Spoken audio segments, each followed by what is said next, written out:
करते हैं। ये सीटेट का पहला पेपर है और ये 17 जनवरी 2022 को जो परीक्षा हुई थी उसका सीडीपी का क्वेश्चन हम लोग देखेंगे। और स्टार्ट करते हैं। पहला क्वेश्चन, बालकों के व्यक्तिगत विकास, इसमें से आगे का जो सेंटेंस है वो आपको पूरा करना है, किससे रिलेटेड होता है। तो बालकों का जो व्यक्तिगत विकास है इसका थर्ड ऑप्शन सही हो जाएगा।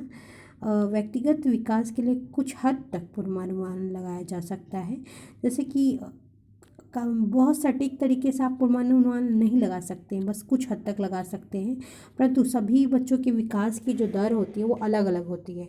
ये कथन सेटिस्फाइड कर रहा है कि सभी बच्चे ज़रूरी नहीं है कि एक ही रेट से उनका ग्रोथ होगा। तो ये क्वेश्चन का आंसर थर्ड ऑप्शन सही हो जाएगा। दूसरा क्वेश्चन है, निम्न में से कौन सा कथन सही है। इसका सही आंसर हो जाएगा ऑप्शन थर्ड, विकास एक सतत प्रक्रिया है। इसका इसलिए ये कथन सही हो जाएगा कि हम सभी जानते हैं कि विकास हमेशा एक निरंतर जीवन पर्यंत हमारे देर वेद तक चलने वाली एक निरंतर प्रक्रिया है।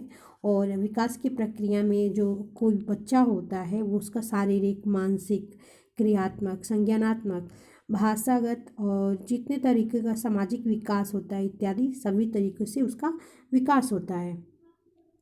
सामान्यतः बच्चे जो होते हैं ना वो उसमें जो परिवर्तन होता है क्रमिक श्रृंखला के रूप में होता है, तो इसी को हम लोग विकास कहते हैं। प्रसिद्ध विद्वान जो हैं अरस्तु, उन्होंने माना है, उन्होंने कहा है इस बात को कि विकास जो होता है ना वो आंतरिक एवं बाहरी कारणों से व्यक्ति में जो परिवर्तन होता है उसी को हम लोग विकास कहते हैं।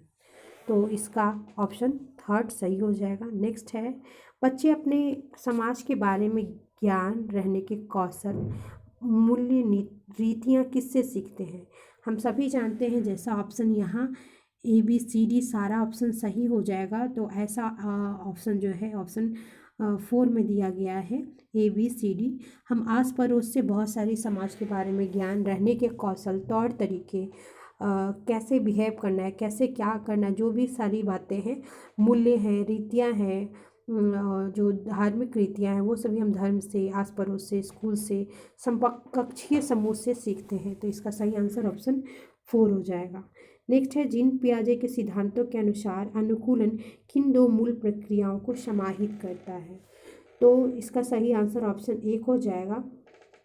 इनके सिद्धांत के अनुसार समायोजन और समावेशन जो मेन है उसको समाहित किया जाता है, क्योंकि इनका मानना था जीन पियाजे का कि बच्चों में दुनिया के बारे में समझ विकसित करने की क्षमता होती है और वातावरण के अनुसार वो अपने आप को ढाल सकते हैं, और वातावरण के अनुसार अपने आप को ढालना अनुकूलन कहलाता है। और बच्चे जो है ना वातावरण के साथ खुद को सामंजस्य बिठा सकते हैं, और जो पहले का जो उनका ज्ञान होता है उसमें परिवर्तन भी वो करते रहते हैं। तो इसको समायोजन कहते हैं कि पहले से जो ज्ञान है उसमें भी हम परिवर्तन कर रहे हैं, तो उसको समायोजन करते हैं। और किसी भी स्थिति में अपने आप को ढाल लेना अनुकूलन कहलाता है। तो ऑप्शन 1 इसका सही हो जाएगा। नेक्स्ट देखते हैं 5th नंबर क्वेश्चन, जीन पियाजे के संज्ञानात्मक विकास के किस स्तर पर बच्चे लंबाई और भार जैसे गुणात्मक आधारों पर वस्तुओं को व्यवस्थित कर पाते हैं, परंतु अमूर्त संरचनाओं की संक्रियात्मकता में कठिनाई महसूस करते हैं। इसका सही आंसर हो जाएगा मूर्त सक्रियात्मक अवस्था। इसका थर्ड ऑप्शन सही हो जाएगा। और ये जो वैज्ञानिक थे, मनोवैज्ञानिक जीन पियाजे जी, वो स्विट्ज़रलैंड के थे और इन्होंने संज्ञानात्मक विकास के जो सिद्धांत दिए उसमें संज्ञानात्मक विकास को चार अवस्थाओं में बांटा है। पहला इंद्रिय जनित अवस्था, इंद्रियजनिक नामक अवस्था जो कि जन्म से 2 वर्ष तक चलता है। पूर्व सक्रियात्मक अवस्था जो कि 2 से 7 वर्ष तक चलता है। पूर्व सक्रियात्मक के बाद आते हैं मूर्त सक्रियात्मक अवस्था जो कि 7 से 11 वर्ष, और फिर है अमूर्त सक्रियात्मक अवस्था जो कि 11 से आगे वर्षों में चलता रहता है।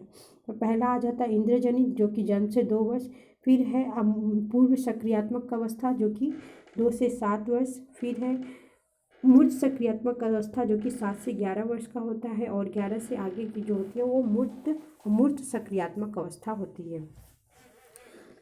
नेक्स्ट है, लेव वाइगोत्स्की के सिद्धांतों के अनुसार व्यक्तिगत वाक जो होता है, आगे डैश में इसका ऑप्शन सही हो जाएगा, बच्चों को अपनी सोच विनियमित करने में मदद करता है। व्यक्तिगत जो हम शब्द वाक्य यूज करते हैं वो हमारी सोच को बताता है, डिस्प्रेस करता है, फैलाता है कि हम क्या सोच रहे हैं।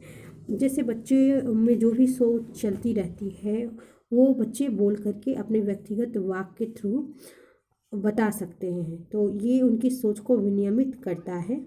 और ये जो लेव वाइगोत्स्की के जो सिद्धांत थे, इनके सिद्धांत के अनुसार इन्होंने बताया कि बालक जो होता है ना, प्रत्येक स्टेज में, प्रत्येक प्रकार के विकास की अवस्था में उसके जो समाज का विशेष योगदान होता है। उसका जो बच्चे का जो डेवलपमेंट होता है, उसके हर एक डेवलपमेंट स्टेज में समाज का विशेष योगदान होता है। तो पहला ऑप्शन इसका 6 का सही हो जाएगा। 7 क्वेश्चन है, 7 नंबर। लेव वाइगोत्स्की के अनुसार शिक्षक जो है बच्चों के अधिगम में किस प्रकार मदद कर सकते हैं। इसका सही आंसर हो जाएगा ऑप्शन नंबर 3, मदद की मात्रा और स्वरूप में बदलाव करके।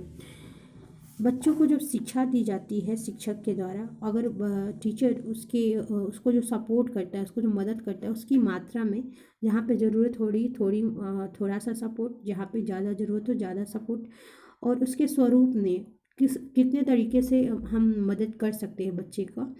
बहुत तरीका हो सकता है, बहुत स्वरूप हो सकता है मदद करने का। तो उस तरीके से हम क्या करेंगे, बच्चों को सीखने में मदद कर सकते हैं।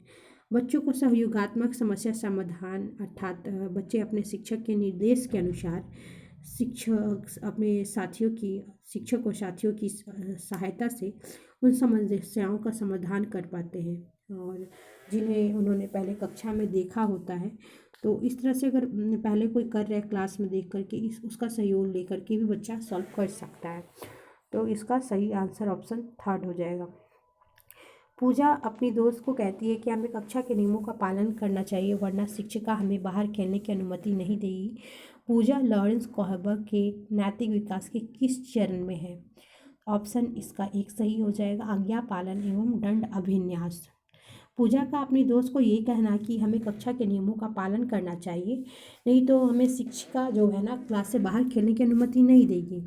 ये लॉरेंस कोहलबर्ग के नैतिक सिद्धांत के आज्ञा पालन एवं दंड अभिन्यास चरण को दर्शाता है।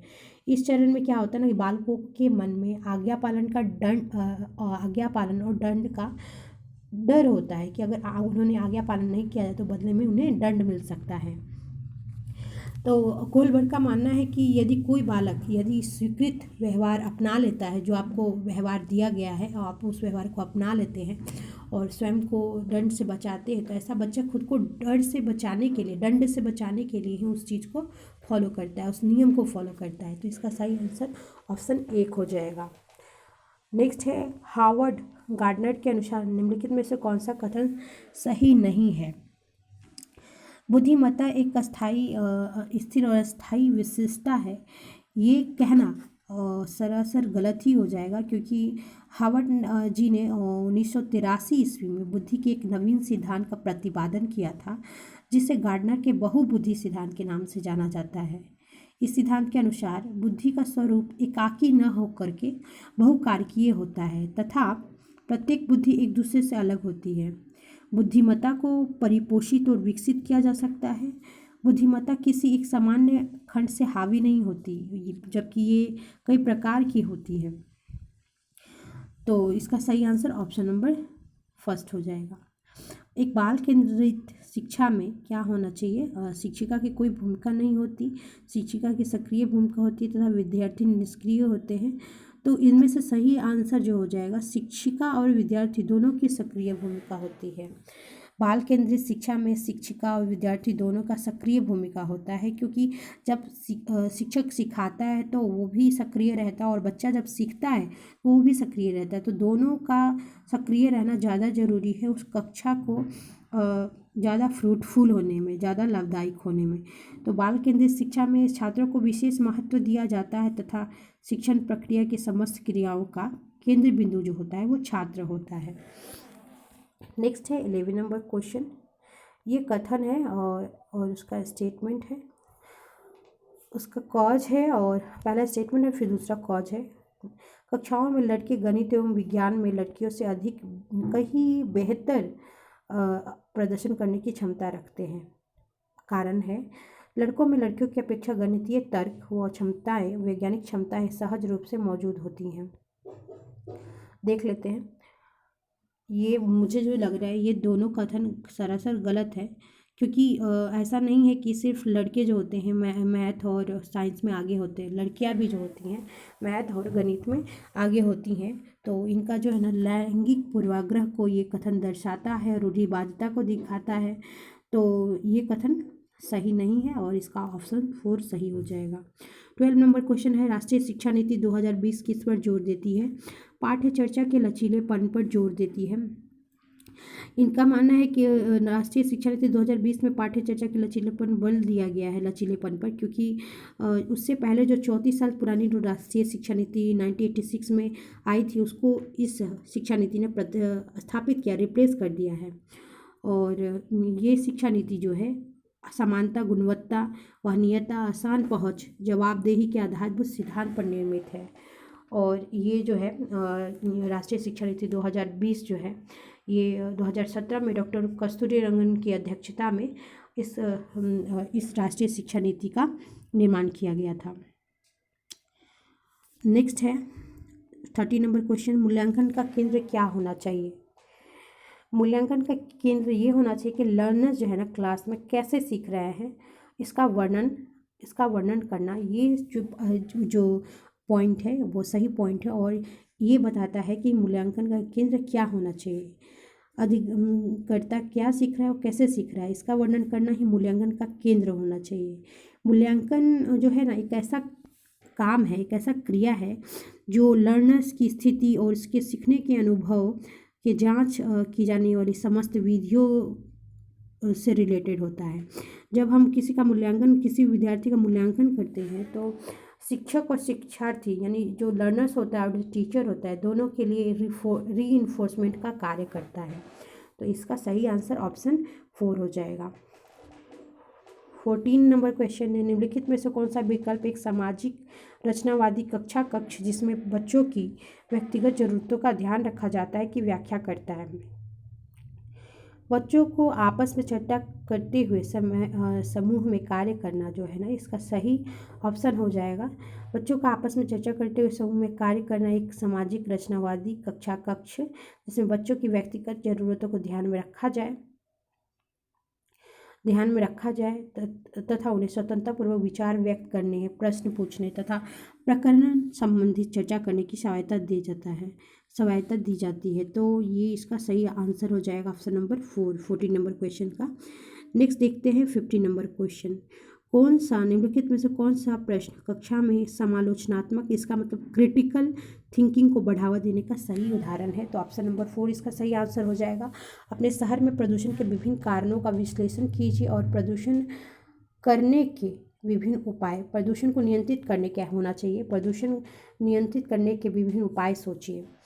तो इसका क्रिटिकल थिंकिंग इसलिए इसमें आ जाएगा क्योंकि बच्चे जो है ना इस क्वेश्चन में जो भी इसके कारक है उसको खोजेंगे, उसके गुण लाभ, उसकी समस्या समाधान आदि के बारे में संपूर्ण ज्ञान को दिखाएंगे, इसलिए ये क्वेश्चन का आंसर 4 नंबर सही हो जाएगा।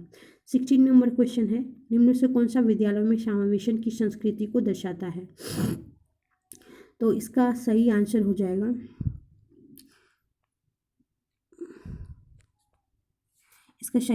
जाएगा विद्यार्थियों की ज़रूरतों को पूरा करने के लिए विभेदी आकलन को बढ़ावा दिया जाए। इसलिए ऐसा कहा गया है कि विविधता होती है, सब में विभिन्नता भी होती है और इन परिप्रेक्ष्यों को प्रोत्साहित करना, सभी को समान रूप से सीखने तथा आगे बढ़ने के अवसर प्रदान करना आदि विद्यालयों में समावेशन की क्षमता को बढ़ावा देते हैं, दर्शाते हैं उसको। तो ये जो है ना व्यक्तिगत विभिन्नताओं के आधार पर विद्यार्थियों की ज़रूरतों को पूरा करना, ये सही आंसर हो जाएगा। 16 का ऑप्शन नंबर ए सही हो जाएगा। सांस्कृतिक रूप से विविध विद्यार्थियों वाली एक कक्षा में एक शिक्षक को निम्नलिखित में से क्या करने से बचना चाहिए? इसका सही आंसर हो जाएगा, और जैसे कि आपको दिख रहा है यहाँ स्क्रीन पे, ऑप्शन नंबर 2, प्रभावी संस्कृति के लिए उपयुक्त पाठ्यक्रम और शिक्षण शैली विकसित करना। क्वेश्चन का मतलब हुआ कि एक सांस्कृतिक रूप से एक क्लास है जहाँ पे डिफरेंट डिफरेंट कल्चर से रिलेटेड बच्चे हैं, और वहाँ पे आपको क्या करने से बचना चाहिए। तो एक ही जो संस्कृति है जो ज़्यादा हावी, जो ज़्यादा डोमिनेंट है, उसके लिए उपयुक्त पाठ्यक्रम और शिक्षण शैली ना बना करके आपको सबको समायोजित करके ही वैसी शिक्षण शैली का निर्माण करना चाहिए, वैसा पाठ्यक्रम बनाना चाहिए, ना कि प्रभावी संस्कृति से रिलेटेड। तो इसका सही आंसर ऑप्शन नंबर 2 हो जाएगा। बढ़ते हैं नेक्स्ट क्वेश्चन की ओर। निम्नलिखित में से किससे विद्यार्थी की अक्षरों और शब्दों को पढ़ने, उन्हें व्याख्या करने और उन्हें समझने की क्षमता सीधे प्रभावित होती है।